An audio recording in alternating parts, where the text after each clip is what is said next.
Hello again, and welcome back to my final video tutorial on the subject of speak correct English, where I'm trying to draw people's attention to some horrible mistakes made very commonly now in our spoken language, normally grammatical errors, which can easily be avoided with a bit more thought and care with our speech. Now, the final two or three examples I want to give you start with the verbs lie and lay, which can often be confused. They have much the same meaning, but are sometimes used incorrectly. The essential difference is that lie is intransitive and therefore does not require an object, whereas lay is a transitive verb and so must have an object. The confusion arises because the past tense of lie is lay, and it is vital to be aware of this when using the ongoing form of both words. When you're saying lying or laying. All right. Now, let's have one or two examples. He lies down because he is tired. That's the simple present tense. Or in the past, he lay down because he was tired. Again, pretty straightforward. You can say he was lying down because he was tired. That again is just the sort of ongoing past. He was continuing to lie down, so he was lying down. But you can't say he was laying down because he was tired, because lay is a transitive verb. It must have an object, so he would have to be laying something down. He was laying down the law. Now, that's perfectly all right. But he himself cannot just be laying down. He has to be lying down. All right. Now, equally wrong would be he is laying down or he's going to lay down. There's no object, so lie must be used. This really is important to grasp this fact. One or two more examples. He lays the table for dinner. Well, that's good because you're using lay there, which takes an object. It's a transitive verb, so he's laying the table. Or he laid the table for dinner. That's the past. Or he was laying the table for dinner. Similar to he was laying down the law, the example I gave you a little while ago. The correct use of lay is pretty obvious. Just remember, it must always have an object. All right. Now, let's go on to a few words that yes, we're going to go on to a few words that need to be followed by particular prepositions.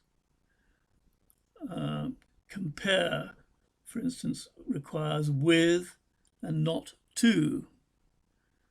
Different should be followed by from, not than or to. Similar, on the other hand, is obviously followed by to. Remember, accurate speech requires these distinctions. I have noticed a few pairs of words which often seem to be confused. Take prevaricate and procrastinate. To prevaricate means to avoid giving a direct or truthful answer, whereas to procrastinate means to delay an action or decision until later. These are straightforward dictionary definitions, but they are still quite often confused. So try and remember those two. Then there is the difficulty which arises when you use composed and comprised. Both these words essentially mean made up of. But this is another example of the of conundrum. Composed requires of, comprised does not. The group was composed of 5 boys and 2 girls. That's correct. The group comprised 5 boys and 2 girls. Equally correct. The group was comprised of 5 boys and 2 girls. Horribly wrong. Comprised does not take of. Now, I'm going to stop there because I've done, I think that's 4 tutorials drawing your attention to quite a few very common and, to me, disturbing errors that we find in today's spoken English. It's just been a random discourse on common mistakes, as I say, increasingly encountered today when we hear English being spoken. It pains me that our wonderful language should not have to suffer, at least it should have to suffer this abuse. It shouldn't be the case. And I'm hoping that by raising the awareness of some of these basic errors, correctly articulated English can be better appreciated. Now finally, just one passing comment. In far too many cases, so now seems to be the instinctive initial response to nearly every statement. It has become almost universally used as an introductory gambit. This is wrong, and I'm afraid I find the habit infuriating. Unless it is used as a corollary to a specific question.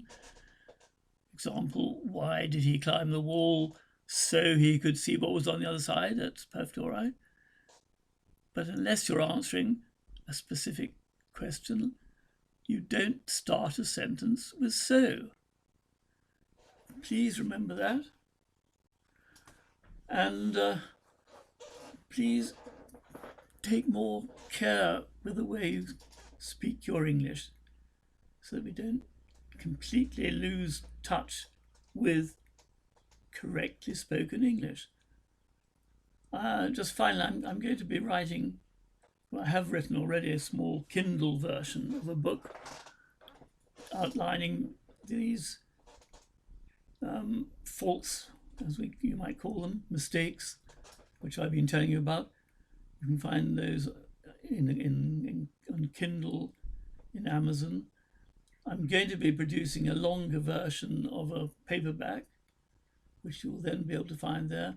And after that, I will produce, I hope, a more complete and better audio version of all these mistakes tied together in one sort of long lesson, you might call it. And I hope that will be something you'll want to buy. I mean, they won't be expensive, any of these things, only a few quid. But that's my plan for the next 2 or 3 weeks. I'm not going to do any more of these YouTube tutorials, but I hope you've enjoyed the 4 that I have produced. You might not have enjoyed them, but at least you might have learned something from them, which I hope you will put into practice.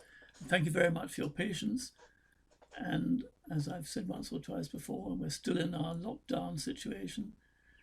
So remain aware and take care, stay safe, and see you next time. Thank you. Bye.